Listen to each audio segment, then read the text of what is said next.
Суда о запрете Меджлиса перенесли на 25 апреля. Такое решение приняли из-за отсутствия в суде первого заместителя председателя Меджлиса Наримана Джиляла. Также в деле появились новые материалы. Суд заявил, что нужно время для ознакомления с ними.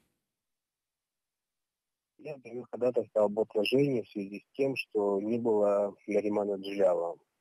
Принципиальные позиции, принципиальные решения по данному административному делу имеет право принимать только он имеет право представить интересы всего Меджлиса, а мы являемся всего лишь его представителями, адвокатами, и не наделены правом принимать такие принципиальные решения. Мы просили приобщить к материалам дела ряд документов. Это нормативно-правовые акты из области международного законодательства. Кроме этого, мы просили назначить по делу судебную психолингвистическую экспертизу для того, чтобы подтвердить либо опровергнуть то, что в декларации не содержится никаких призывов, никаких высказываний, унижающих представителей других национальностей,